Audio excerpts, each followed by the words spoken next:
Did y'all realize that Joe Alt was 6'9"? No, I did not. That's pretty tall. I guess offensive tackles are tall now. I guess I missed that Just memo. Thank goodness Justin yes. Herbert's like 6'6". Yeah. You could do that with Bryce Young or Kyler Murray or the shorter quarterbacks in the league. They would be on the struggle bus. The following is a special presentation of Tony Curry Radio.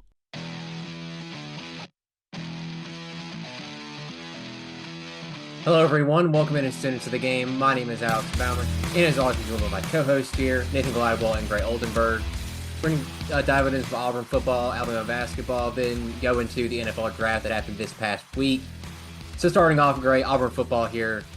Landed a big-time transfer in Penn State wide receiver Keandre Lambert-Smith, transferring to Auburn to pair him alongside Cam Coleman, Perry Thompson, and the stud receiver group Auburn has now, as crazy as it is to say. I can't remember a wide receiver group at the Plains being this stacked before. No, yeah, this is the best wide. This will be the best wide receiver group Auburn's seen since I believe I want to say 2014 with Sammy Coates and Ricardo Lewis and those guys. You know, you could argue Seth Williams and Anthony Schwartz and that group there, but I don't think they match the type of high end talent that you've got on this year's team. And I think the biggest thing about this, Lambert Smith is going to be a stud wide receiver. I think he's going to play outside a lot alongside guys like Cam Coleman and Camden Brown and Perry Thompson and those guys, instead of playing in the slot. Saw him in the slot a lot at Penn State. I think he'll steer away from that at Auburn. But I think the absolute biggest thing, and not only just landing Keandre Lambert-Smith, who's one of the top wide receiver in the transfer portal, but also Robert Lewis in the winter window from Georgia State, who had such an unbelievable year, getting these experienced guys in, because, you know, Alex, you talked about guys like Cam Coleman and Perry Thompson.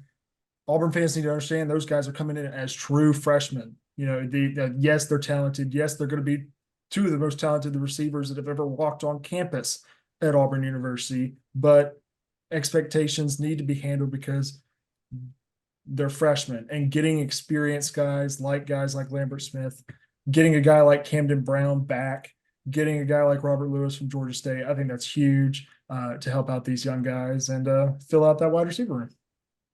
Nathan, is this receiver room at Auburn better than Alabama's currently? Better than Alabama's? I don't know, because they're both like very talented and very young. I mean, Auburn has a lot of probably more veteran pieces at this point in time. So I guess you can say Auburn's just better off that. But we really won't know until we actually get into the season. But the main concern hasn't been the wide receiver room. I mean, they didn't really need to add Lambert Smith. I mean, it was just another thing stacked on the pile. But the main concern, the elephant in the room, has always been Peyton Thorne at the quarterback position. Can he get the job done? Last year, we saw how much he struggled. Turnovers being a big thing, and just missing easy throws, and even going back to his time at Michigan State, where he came short a lot of the time. It's going to fall back on him because Auburn has not attacked the transfer portal for quarterback. Hugh Freeze likes what he has in Peyton Thorne. And I think he is a capable person. He has shown times where he can be that guy, but he just hasn't proved it yet. So this is the huge step he needs to make this upcoming season to go ahead and use his talent he has around him to benefit his situation. And Hugh Freeze has done all he can for him. So if he cannot do it with this wide receiver room, he's not doing it. Yeah. As much as we clowned Peyton Thorne last season, I want to give him the benefit of the doubt. He was a later transfer coming into Auburn. He didn't have a lot of weapons at the receiver position. First year in Hugh Freeze, it was like a rotation of who was calling plays. Was it him or Philip Montgomery? And now he's got a year under his belt. He's got the full off season with Hugh Freeze. Has a plethora of weapons at the running back position, the receiver position. Freeze is calling the plays. He's got an offensive line that's one of the best, if not the best, in the SEC. So, like you said, Nathan, if Peyton Thorne can get it done this season, well, what can Auburn do? I think they got guys behind him that are good, like Walker White, other guys like that. So I think Peyton Thorne has the stuff to be successful at Auburn. It's just, can he put it all together and show what he did in the spring game? Can he show it in the regular season against these tougher opponents? Yeah, no more excuses for Peyton Thorne anymore. And Alex nailed it right on the head. What else could he possibly need? You mentioned the studs at the running back position. He brought the whole running back room back. Now you bring these studs in the wide receiver room. You get Rivaldo Fairweather back as well. You get all your offensive linemen back, plus a true left tackle transfer from Mississippi State, Percy Lewis, who's going to be your starting left tackle. And you add Derek Nix, who at Ole Miss was the play caller. Everybody wants to say Lane Kiffin is the leader of that offense at Ole Miss. The guy behind that whole offense was Derek Nix at Ole Miss. Now he's, alongside Hugh Freeze at Auburn, where he was, where Hugh Freeze is comfortable calling play. No more excuses for Peyton Thorne. This is the season where he needs to have the season that he had back when he had Kenneth Walker and Keon Coleman and Jed Reed and those guys at Michigan State. Oh, Kenneth Walker. Gray's favorite. All right, let's move on to some Alabama basketball here. Nathan, the elephant in the room, Grant Nelson announces he's coming back 2 days on Monday. We're recording the video. What are your thoughts on Grant Nelson coming back and his impact on the Crimson Tide? I mean, it's unbelievably huge. You talk about the amount of impact he had in the Final Four, and then going back into the whole run. There were times last season where he just didn't have a role on the team. It felt like he didn't fit in. It felt like he was trying to find himself, and he finally did at the end of the season. And now I'm excited to see him step back into this offense where he's probably going to end up feeling comfortable. He's going to know what he's supposed to do. And I think a lot of the problems initiated with him not being a efficient shooter last year, and those are shots he normally hit. So if he can go into this next year and he can shoot the ball a little bit better, I mean, what we're looking at is a potential first round pick in the NBA draft because of his size, because of his ability to stretch the floor, and it is such a big need on so many NBA teams. So it's unbelievably huge. I can't put it into words how much it means to the team to have such veteran leadership from like Grant Nelson. Gray, any thoughts on Grant Nelson coming back? Yeah, Nathan mentioned, I think the biggest thing is depth. First of all, Alabama's could legit go 12 deep next year as of this moment. And Nate Oats has not had that yet. I think Nate Oats is about ready to have, I know talent-wise, I probably would have said the Brandon Miller, Noah Clowney team was better. But I think this will be Nate Oats' best team in Alabama this upcoming season, whether Mark Sears comes back or not, because of the depth that he'll have at every single position. I think getting Grant Nelson back is huge for the leadership aspect of that. This guy's a fifth-year senior. He's coming into a room at the forward, center room that is pretty inexperienced. Alabama has 3 freshmen coming in at the forward spot. I think Grant Nelson is needed at that spot.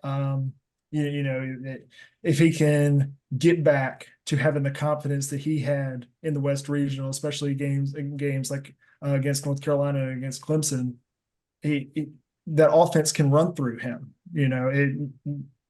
When Alabama's not shooting well, let's go to Grant in the post. Because that's what happened against North Carolina. North Carolina had some interesting matchups there, but Alabama took advantage of it because they had a size. And Nathan said, this guy could be a first-round pick.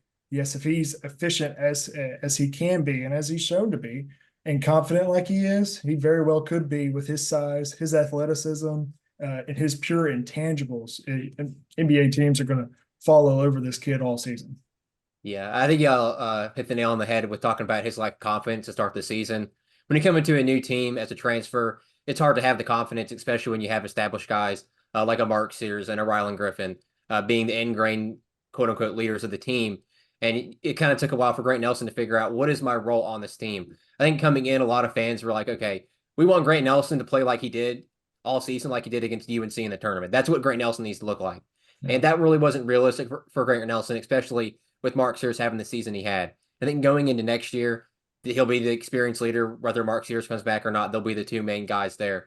So him taking on that leadership role and being more of a focal point of the offense and being more aggressive, kind of like we saw towards the end of that North Carolina game, where it was just, okay, get the ball to Grant, everybody move out of the way and let him go. And if Grant Nelson can play like that, or just be a somewhat sort of rim protector like he was in the tournament, I think he'll do great things at Alabama. And like y'all both said, I would not be surprised if we're sitting here next year in the next NBA draft and we're saying, hey, Grant Nelson's a first-round pick. I think he has a lot of things you look at in a guy like Chet Holmgren, the rim protection, the shooting, the ability to create your own shot. He's not I don't think he's as polished as Chet Holmgren, but I think No, if definitely you're looking not. for a comparison in the NBA right now, I think it is Chet.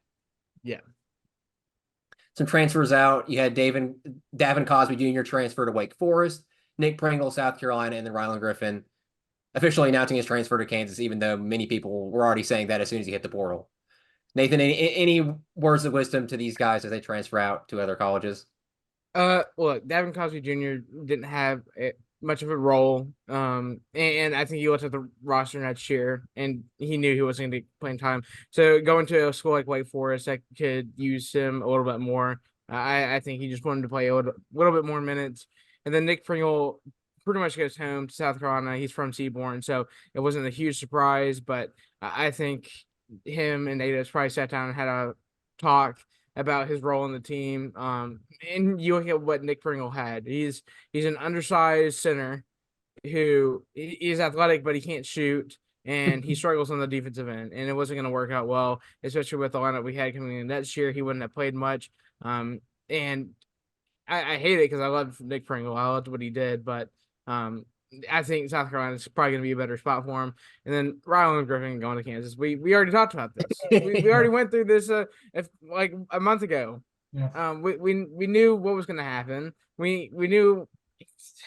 I've said my piece with it. Beating Good dead luck horse. to him. Good. Yeah, I'm not going to beat a dead horse here. Good luck to him.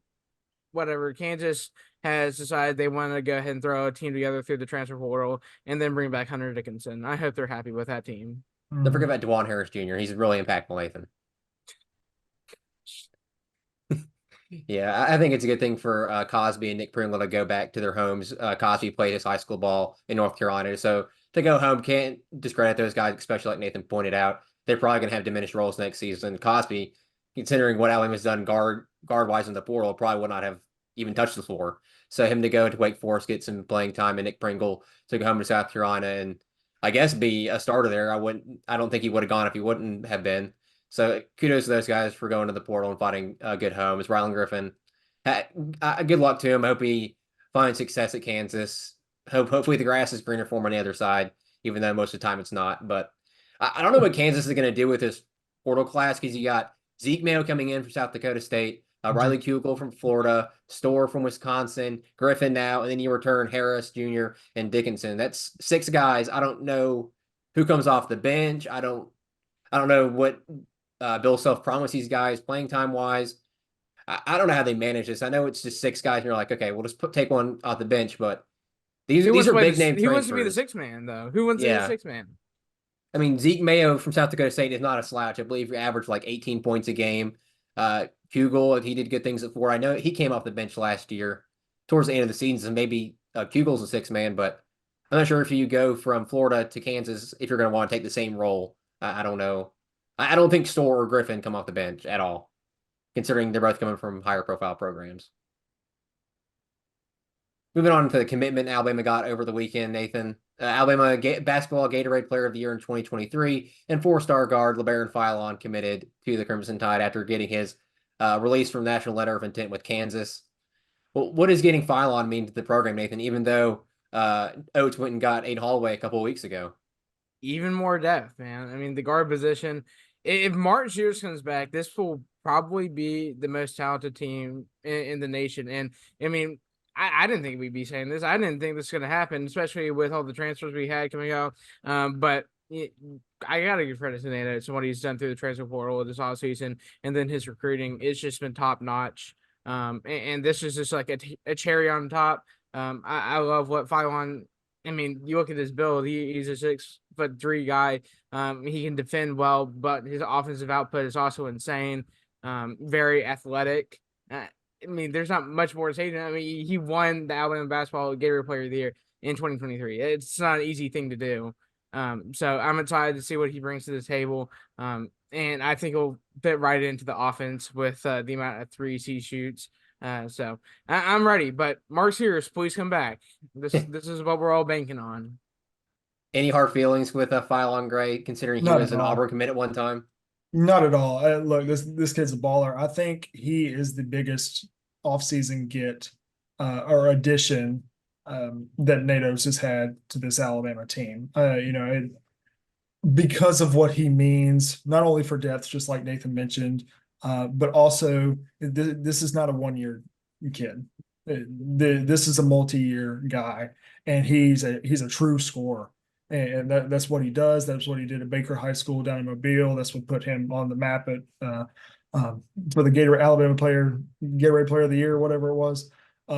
No, I was super excited to watch him in an Auburn jersey, but then he left when Wes Flanagan left as his primary recruiter. And it had heard a lot of things that he wants to play true point guard. It sounded like Flanagan and Bruce Pearl had plans for him to play the 2 guard, kind of play the Denver Jones, Bryce Brown role, and he wasn't fond of that. So I was very interested when he finally made that decision to go to Kansas instead of following Wes Flanagan to Ole Miss. Or committing to Alabama right after that, because I'd heard that Alabama was second in his recruiting at the time. But this is the biggest offseason get for Nate Oats. I think this guy has immediate impact, but also I think he's got the most long-term impact in the entire transfer portal class and recruiting class on this program in general. Yeah, this commitment moves Alabama to number 2 in the recruiting class rankings, just behind Duke. So this is Nate Oats' best class so far at Alabama. What does this mean for Aiden Holloway, though? Because you got Phylon coming in. He's going to be playing the guard position, probably the point guard position. Aiden Holloway is also a point guard. So where does Holloway's role fall here, whether Mark Sears comes back or not? I mean, I looked at this entire team. I looked at the roster, and like Gray said, Alabama's going to be 12 deep. That's it's a good problem to have. Not having enough spaces on the floor to play everybody. But Natus isn't a guy who is scared to run different lineups. I mean, he just kind of throws people out there sometimes to see how they're going to mesh together, how they're going to work. I think a guy like Aiden Holloway definitely going to come off the bench. I don't see him starting if Mark Sears comes back. And Nato knows what he can do. He's going to develop him the best he can this offseason and try to turn him into a very efficient 3-point shooter. Probably not primary point guard. I'll look for him at the 2-guard position, even though he is undersized for that. I think he's going to be better playing off the ball than he is on the ball. So I think Nato's just going to look to incorporate him with someone who is a great ball handler, whether that be him playing alongside a guy like Mark Sears, or if Phylon turns out to be more of a dominant guard at the 1, then Aiden can mesh with him. But it's going to be hard. I'm not going to lie, to play every single person on the team. And I think the biggest worry is at the end of the season, whoever doesn't have the most playing time, they're going to be like, well, let me go ahead and transfer out. I can't develop here because I can't get enough playing time. And this is just the age of college basketball we have. So Nate's just going to have to choose his cards and play them correctly if he wants everyone to stay and he wants his team to succeed. I'll give you two answers to this question. I'm gonna give you like my real logical answer, and then I'm gonna give you my orange and blue glasses answer. I knew that was coming. Yeah, my logical answer is just kind of like Nathan said. It's all about matchups. I think obviously having depth at the guard position. We've been saying all last few shows the depth that Alabama has acquired this offseason. It is so important, and it's so important in a conference like the SEC where you play 2 games a week. I mean, that is hard to do when you're playing the type of programs and the players that you're playing. And I think for Aiden, it's all going to be about matchups for him. I like the idea of having him at the 2. Auburn, we really saw that when Aiden was struggling to shoot the basketball during this past season, we saw Bruce Pearl switch him to the 2, and he had more success off the ball when the pressure was off of him a little bit, and when Trey Donaldson was the primary ball handler, or even a guy like Denver Jones was the primary ball handler. So I think matchups, I think, is going to be the biggest thing for him. You don't want to put him in a matchup where he's guarding a 6'6", shooting guard who's just going to bully him down in the inside, but you want to get him out and running and then spotting up on the 3-point line. Give the kid confidence. That's what he needs. Got to give it to him. And then my orange and blue glasses answer is you said you were sold a dream by Coach Bruce Pearl. Sounds like you were just sold a dream by Coach Nate Oats as well, son. Because you're not starting Sears comes back or not, Phylon's way better than you. Not even close. So you would have been benched here at Auburn if Phylon was coming as well, because Pettiford's coming as well. So, yeah, loser. Well, Dang. choice words for Aiden Holloway there. Some fighting words, Gray. You can maybe back those up. All right, let's move on to the NFL draft here. I was, as mentioned when we started the show, it happened this past weekend. Had some pretty interesting decisions by a few teams in the draft, in the first round especially. You had 6 QBs taken in the first round, ties 1983 for the most quarterbacks taken in the first round. And that draft included John Elway, Jim Kelly, and Dan Marino. And the other 3 guys ended up not having great NFL careers. They don't really, not really notable to mention them. Majority of people probably wouldn't know who they were. And then in day 2, no quarterbacks were taken. And then in day 3, Spencer Rattler ended up getting taken by Nathan's New Orleans Saints. That was the longest space between selections between quarterbacks in NFL history. 138 picks between Bo Nix and the Spencer Rattler. And crazy enough, 15 offensive players were selected before the first defensive player, which blew past that previous record of 8 in another draft. So there was a high priority on offensive players this draft, is whether you disagree with it or not, whether you think somebody like Atlanta Falcons should have drafted Michael Penix 8th overall instead of getting somebody to help their defense, which could not generate pressure last season. Well, let's start with that pick there, the Falcons pick, guys. Drafting Michael Penix 8th overall, when they already just signed Kirk Cousins to a massive contract this offseason. What were the Falcons thinking, guys? They were sniffing zebras and seeing colors. I have no idea what they were. I just don't understand. You have a position of need at an edge rusher or linebacker. You're at number 8. One of the best players in the draft, by far the best edge rusher and linebacker in the draft, falls to your lap because people are quarterback hungry. The first 3 picks are quarterback hungry.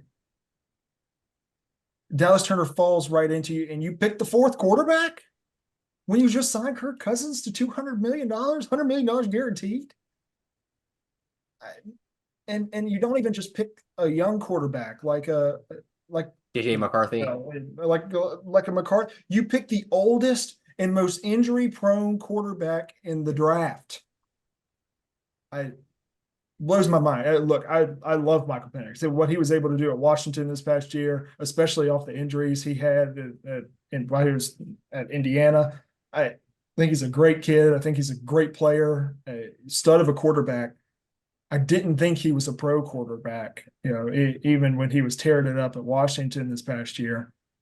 I don't understand this. Here, I got some for you. This is what Diana Rossini tweeted about during the draft. She said, "Why would Atlanta use their 8th pick to draft a quarterback? The team believes they won't have a top pick with Cousins under center the next few years, and now is the time to get a great one."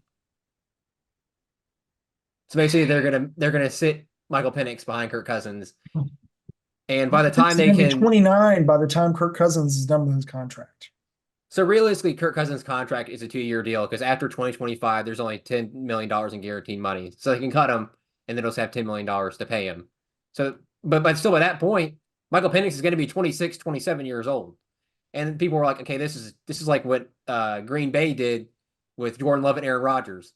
Well, Jordan Love was not 24 going into his rookie year. He wasn't getting Social Security going into his rookie year.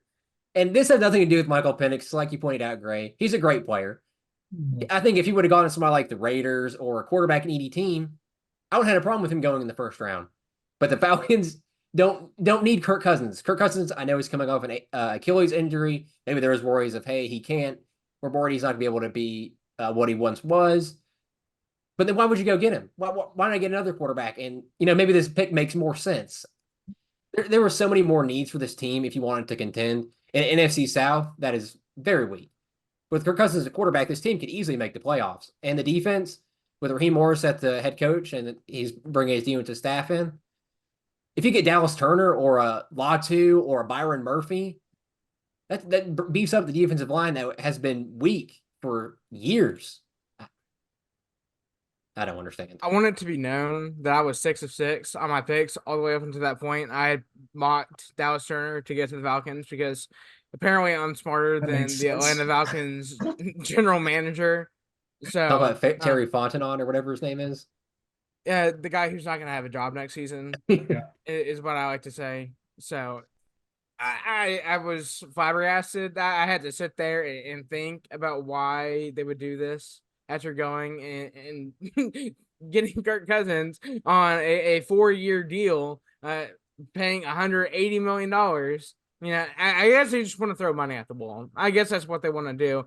And then for the fact that they got Michael Penix Jr. out of the bunch of quarterbacks that were on the board, a guy who's older, a guy who has dealt with a lot of injuries. Like, and I'm not saying he's a bad quarterback. Like Gray said, he did phenomenal things at Washington, but there are a lot of problems that he's had over the years that if you're going to bank that on the number 8 or 7 to 8 pick in the draft, then I mean, you still had guys like Bo Nix on the board. I think Bo Nix is a better quarterback than Michael Penix Jr. is. I think He's so old though. Yeah, I mean they're both old, but if I looked at what Bo Nix did as a pure passer at Oregon last season, and I compared it to Michael Penix season, Michael Penix gets beat up more than anyone because of the amount of times he decides to scramble out of the pocket, and he's already dealt with a bunch of injuries. So how long could he last in the NFL if he decided to keep that same scramble technique? With a guy like Bo Nix, I know he's going to stay in the pocket. He can scramble at times, but he's more likely to stay in the pocket and make better throws and make better reads. His development at Oregon was a lot better than his development at Auburn. That's just he fit better there. And I felt like Bo Nix went to a good place with the Broncos, and then they went and got his teammate Troy Franklin. So they set that team up way better than what the Falcons did. I don't really understand what direction the Falcons are going in. Especially when their defense has not been intimidating at all over the past few years. You look through their NFC South games, they just get ran over. There is no stopping anyone. I mean, they make the Saints look like they're the best offense ever last year. I mean, Derek Carr is a very bad quarterback, very bad, and they made him look good. And then you decide to not go and improve your defense in the offseason. So Falcons fans, I'm sorry. I mean, what a terrible franchise. So you draft Michael Penix, and the reason behind it is you don't think you're going to have a top pick in the next couple of years. Maybe trade back, because I don't think anybody was going to draft Michael Penix this high. Maybe trade back and you accumulate a first round pick next year from somebody that's quarterback needy, like a Raiders team. Maybe you go, hey Raiders, you give us 13 and give us your first round pick next year. And maybe the Raiders suck next year, and maybe you're able to get a Jalen Milroe, a Shedeur Sanders, a Carson Beck. I think the quarterback at that point, after Williams, Daniels, and May were gone, I think you have better options next year than you do drafting Michael Penix, McCarthy, or Bo Nix. So I don't understand the rush to go get Michael Penix Jr., especially when he's 24 years old, or he's about to turn 24. Okay, so we talked about their first round pick. Do we want to move on to their second round pick? Talking about Ruka Scooby-Doo? Yeah. with all the defensive players on the board, that's the direction that over Johnny Newton. I don't get it. I do not get it, man. They are something else. And as much as I love Jason McClellan, they draft him as well with the 35 running backs they already have on the roster.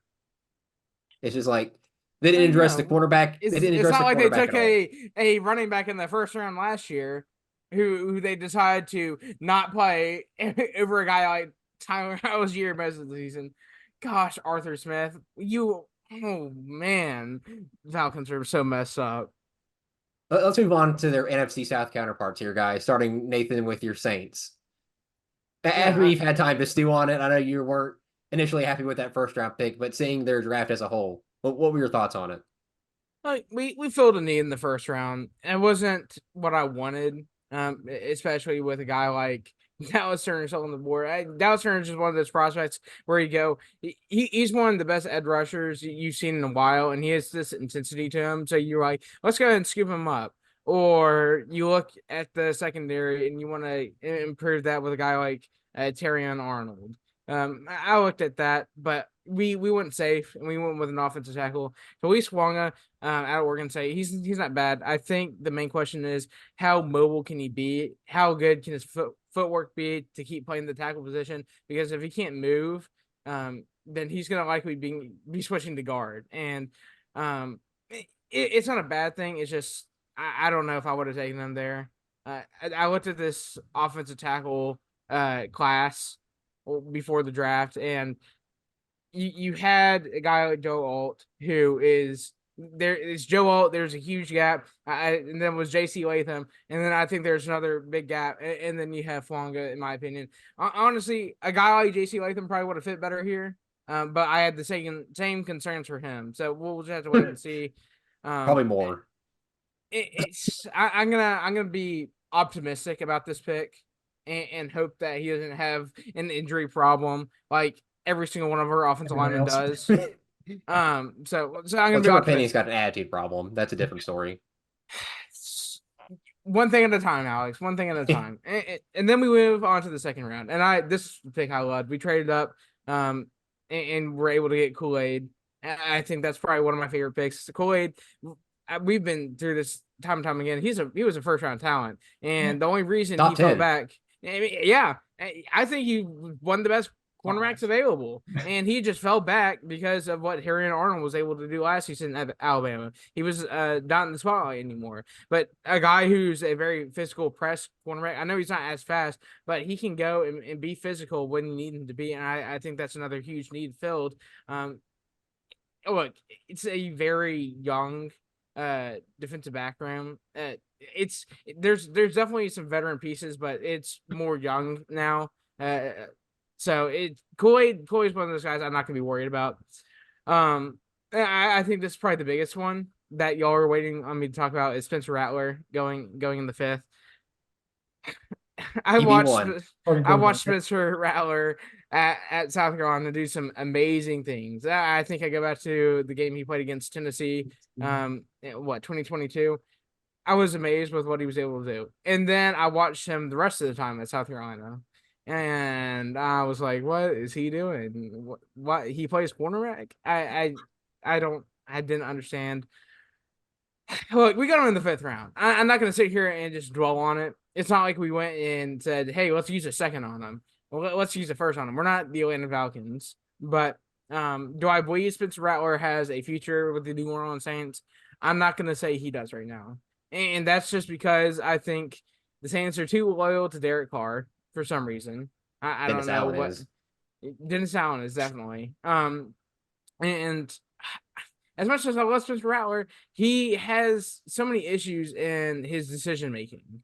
Like, he has the potential to be a good quarterback, but his time at South Carolina, he messed up so many times. He was very turnover prone. He forced a lot of throws, and then in the pocket, he would just step up for no reason sometimes and get himself sacked.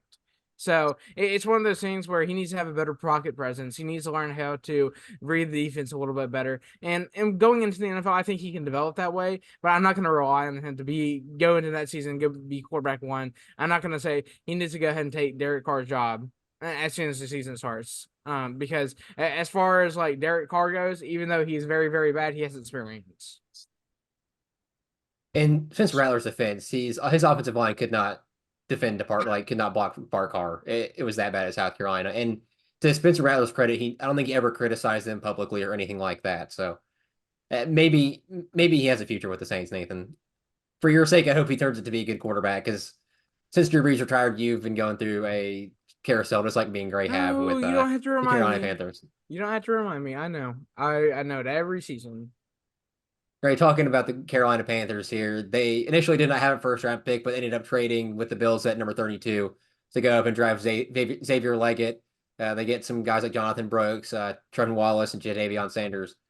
What are your thoughts on what the Panthers did this draft? It wasn't bad. I think it could have been better for sure.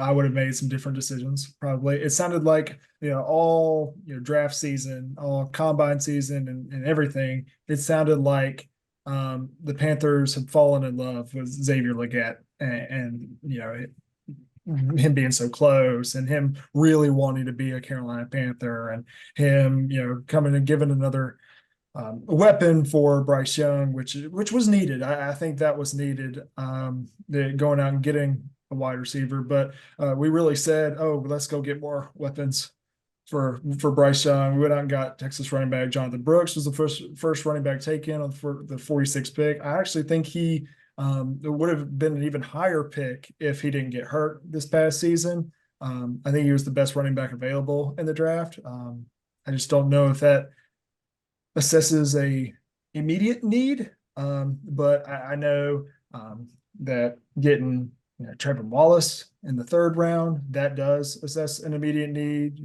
Need that replacement for Frankie Luvu. Need getting Jatavion Sanders in the 4th round. I think that's great value. Getting a guy to put alongside Tommy Tremble. We saw flashes from Tremble this past season when he finally had a quarterback that knew how to kind of get it to him. I think getting flashes and then getting Chal Smith-Wade in the 5th round is an unbelievable value pick at a need, especially with J.C. Horn's inability to stay walking, I guess. I really want to assess that corner need earlier, especially as a top 5 talent, I think, in the entire draft. And Kool-Aid McKinstry was just sliding and sliding and sliding and sliding and sliding. I really wanted them to go out and get Kool-Aid, but credit to the Saints for doing that. But overall, I think it's a good draft. And, these are not guys that are going to come in and change the whole deal for Carolina, but these are guys that come in and help Bryce, and see if we can turn this thing around slowly but surely. Yeah, I was pretty back and forth on the Xavier Legette pick. He does not have a lot of running ability with him. He's more of a slant and go, vertical route go. But when you have guys like Adam Thielen and Deontay Johnson, who are more of the polished route runners in the league, you can have Xavier Legette learn from those guys. And in the first year, just go, hey, Xavier Legette, run me a streak route real quick. And he has the acceleration and the catch radius to go up and get the balls from Bryce Young. So I think Legette, he's not going to come in and be the guy you're telling to run all these specified routes and stuff like that. But he has the intangibles you look for in a receiver who can develop and go, all right, just go out there and get me a touchdown. Go get open. And he can do those things. And working under a guy like Dave Canales at the head coach position, who worked with BK Metcalf and Tyler Lockett in Seattle, then worked with Mike Evans and Chris Godwin last year.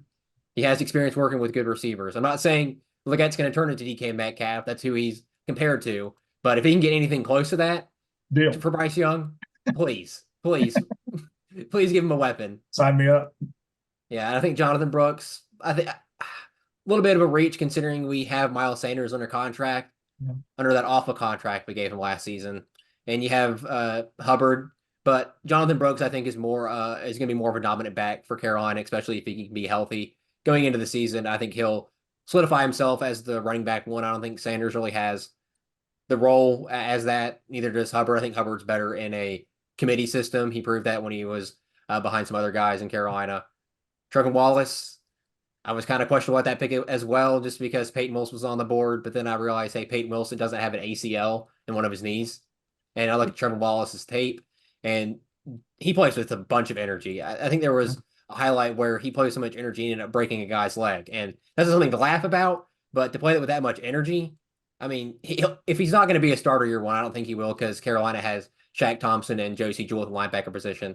But he'll be a special teams guy. He can come in and play with high energy, especially if Thompson goes down with an injury again like he did last year. And he's been kind of injury prone these past couple of years. I think Wallace gives us good depth and a good young guy to develop. Sanders, Tommy Tremble, as much as I love him, has not developed. Ian Thomas, not as well. And tight end position since Greg Olson. We had Greg Olson.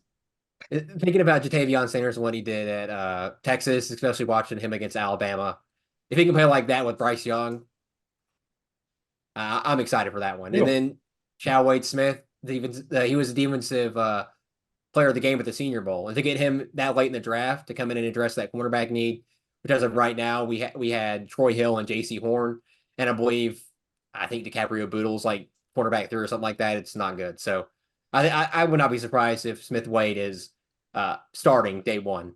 Yeah.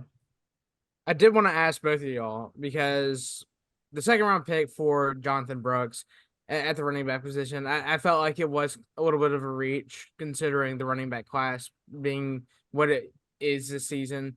But a guy like Trey Benson still being on the board. You look at Brooks coming off an ACL injury. What makes you want Brooks more than a guy like Trey Benson, who had a really good season at Florida State? I think the receiving threat from Brooks is the difference between him and Benson and every other running back, down that list, because this wasn't a good running back class at all, especially with Brooks coming off his knee injury. But I think he showed a lot more of being a flexible back and a guy that you can pair along Hubbard. Because just like Alex said, Hubbard was much better when it was more of a running back by committee than when he was a running back number one. And we didn't see what we wanted to see from Miles Sanders last year. Will we ever?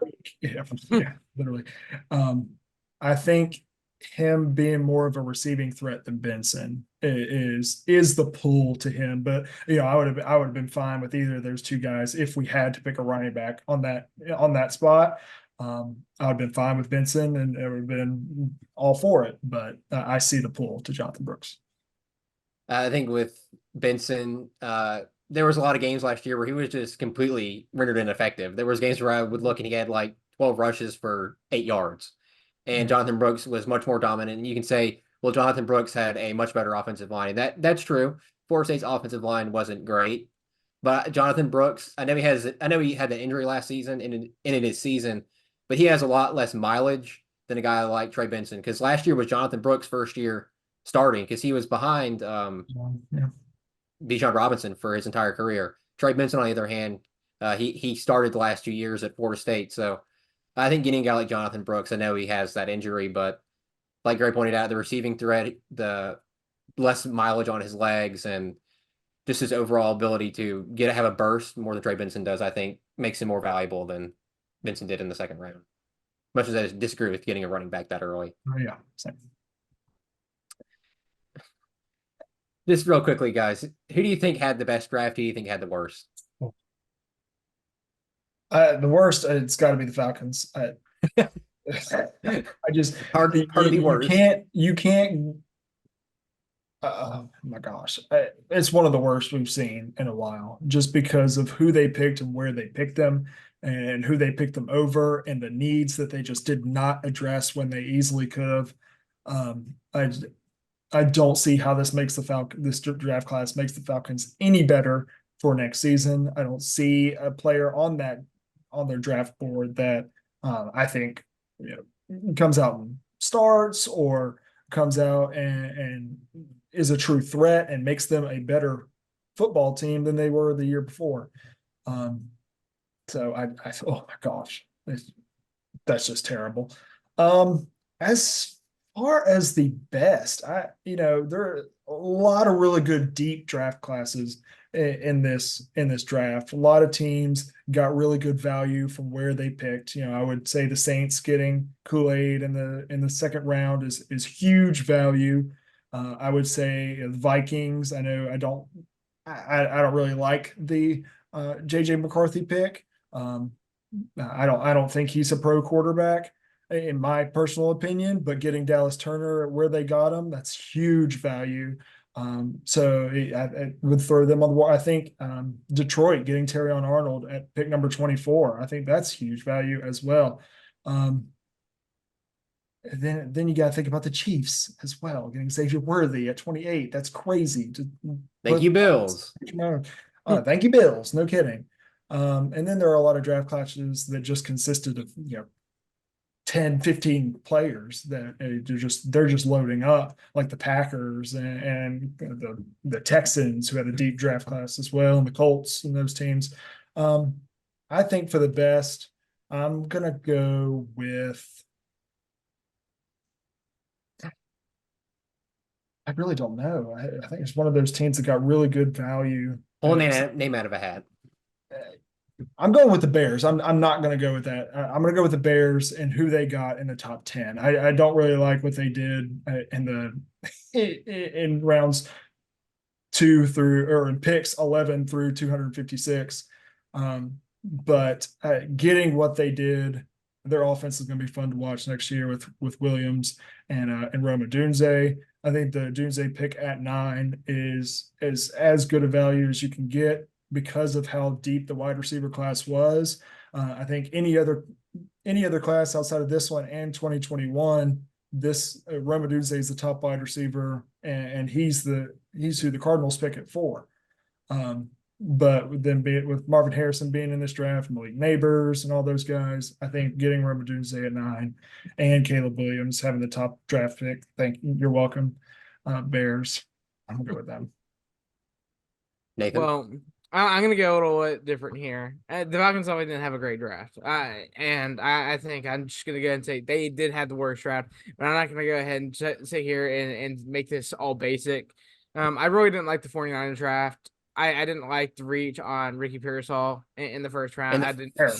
I didn't Terrible. really understand it either. It wasn't addressing this unbelievably huge need. You already had a lot of talent at the wide receiver position. I didn't understand why going out with a first round pick and getting a guy in Ricky Pearsall, and then they addressed another need in a cornerback in the second round. Why didn't you take a cornerback in the first round when a guy like Kool-Aid was still on the board? Kool-Aid would have fit that defense really, really well. Cooper DeJean as well. And then there were be a bunch of wide receivers still on the board for you. I just didn't understand the whole pick, and it felt very out of place. I think Ricky Pearsall is very athletic, but he's a very raw talent, and to go and use a first one really just surprised me. And the rest of their draft, I felt like they kind of took a lot of projects, which they definitely can moving forward. It's not like they're bad or anything. But a lot of the picks just didn't make sense to me, or they felt like reaches.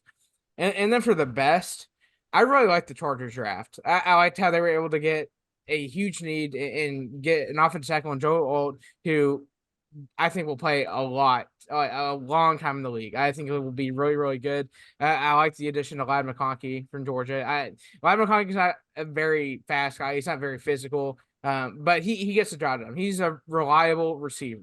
And then I like the fact that they got a guy in Justin Voiby on the defensive line, kind of improving their depth there because they definitely struggled there in the defensive end last year. And then getting 2 cornerbacks and back-to-back picks and Tahib Still out of Maryland. I thought he did a fantastic job there. And then the guy in Cam Hart out of Notre Dame. And then I think that really pushed it over the top was being able to get a guy in Brennan Rice at a USC in the 7th round. I didn't think anyone could have figured that he would have fallen that far.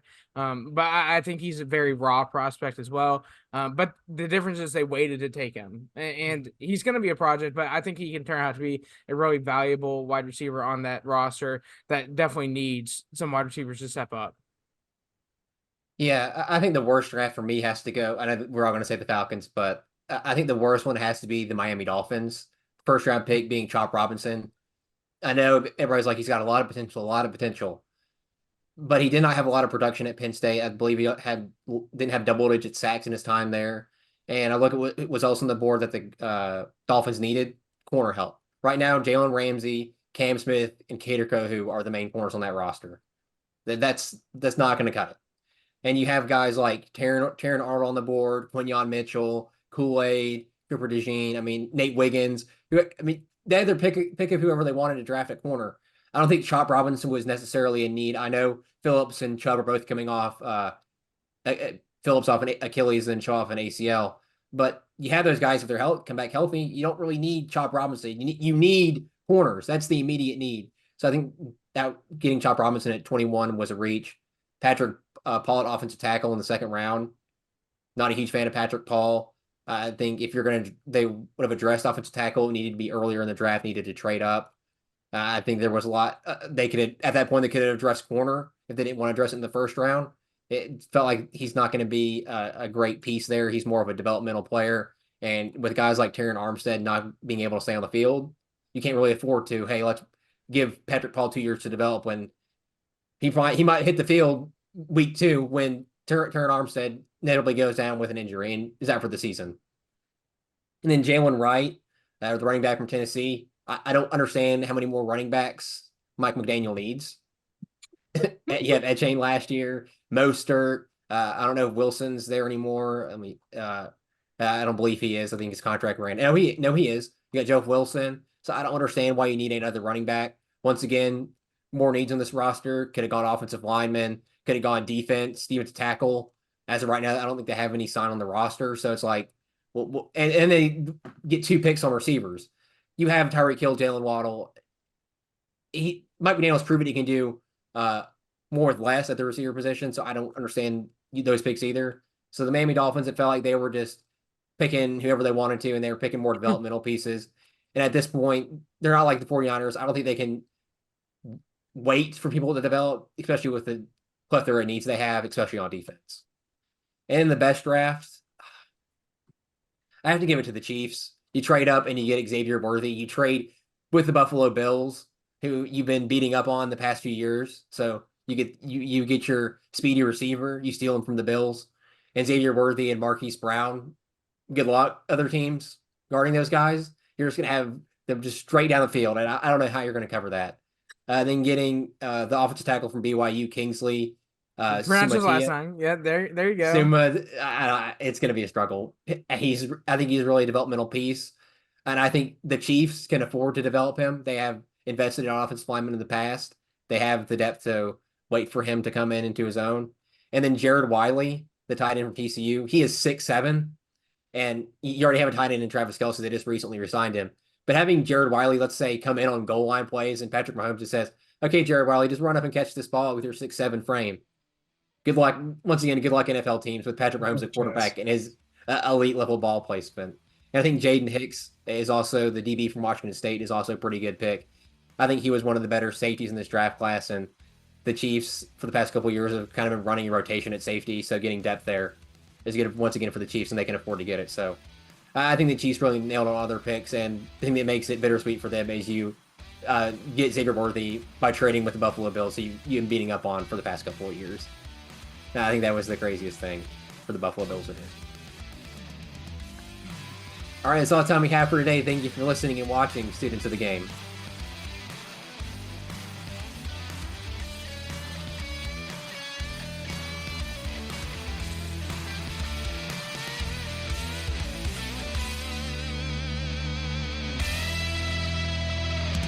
This has been a special presentation of Tony Curry Radio.